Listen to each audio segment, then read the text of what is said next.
श्रीकृष्ण परब्रह्मणे नमः। श्रीमद्भगवद्गीता द्वादशोऽध्यायः। भक्तियोगः।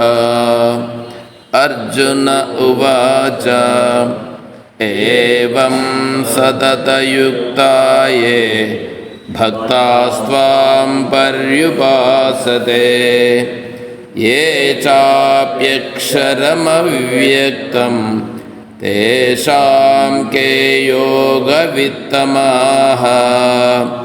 श्रीभगवानुवाच मय्यावेश्य मनो ये मां नित्ययुक्ता उपासते श्रद्धया परयोपेताः ते मे युक्ततमा मताः। ये त्वक्षरमनिर्देश्यम् अव्यक्तं पर्युपासते सर्वत्र गमचिन्त्यं च कूटस्थमचलं ध्रुवं सन्नियम्येन्द्रियग्रामं सर्वत्र समबुद्धयः ते प्राप्नुवन्ति मामेव सर्वभूतहिते रताः। क्लेशोऽधिकतरस्तेषाम् अव्यक्तासक्तचेतसाम् अव्यक्ता हि गतिर्दुःखं देहवद्भिरवाप्यते।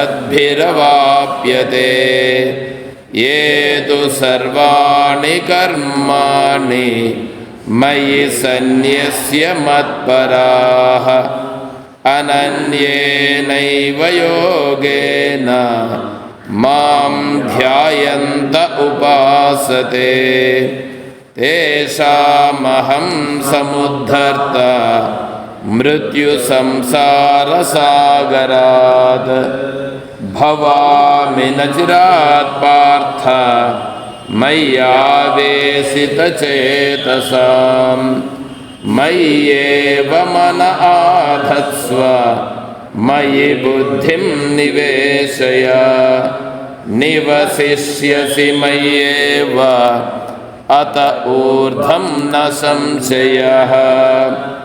अथ चित्तं समाधातुं न शक्नोषि मयि स्थिरम् अभ्यासयोगेन ततो मामिच्छाप्तुं धनञ्जय।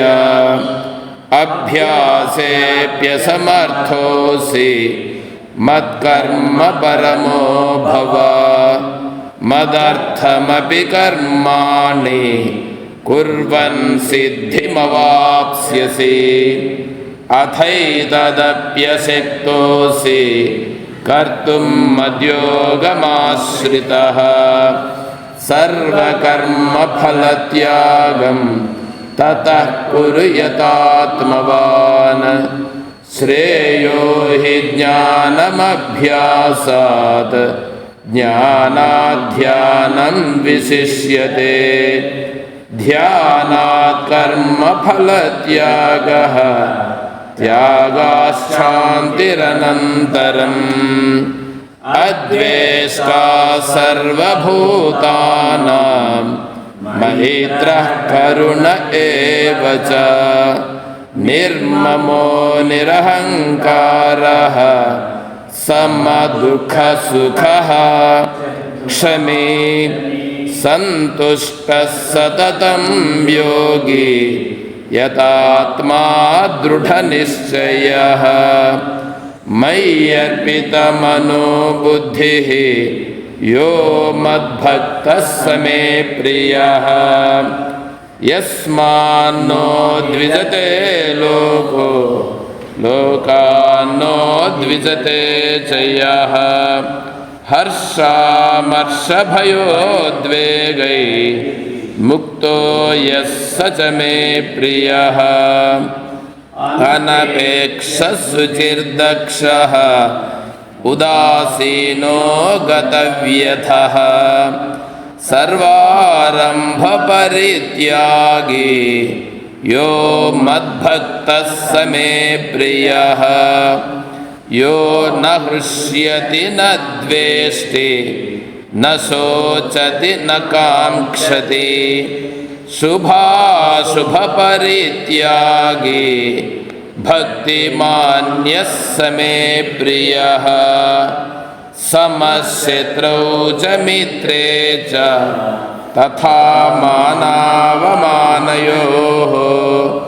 शीतोष्णसुखदुःखेषु समसङ्गविवर्जितः तुल्यनिन्दास्तुतिर्मौनी सन्तुष्टो येन केनचित् अनिकेतः स्थिरमतिः भक्तिमान् मे प्रियो नरः ये तु धर्म्यामृतमिदं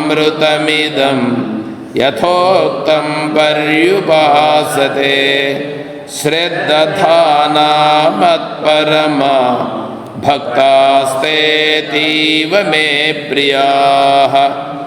ॐ तत्सद् इति श्रीमद्भगवद्गीतासु उपनिषत्सु ब्रह्मविद्यायां योगशास्त्रे श्रीकृष्णार्जुनसंवादे भक्तियोगो नाम द्वादशोऽध्यायः। अथ त्रयोदशोऽध्यायः क्षेत्रक्षेत्रज्ञविभागयोगः। अर्जुन उवाच प्रकृतिं पुरुषं चैव क्षेत्रं क्षेत्रज्ञमेव च एतद्वेदितुमिच्छामि ज्ञानं ज्ञेयं च केशव। श्रीभगवानुवाच इदं शरीरं कौन्तेय क्षेत्रमित्यभिधीयते एतद्यो वेत्ति तं प्राहुः क्षेत्रज्ञ इति तद्विदः। ॐ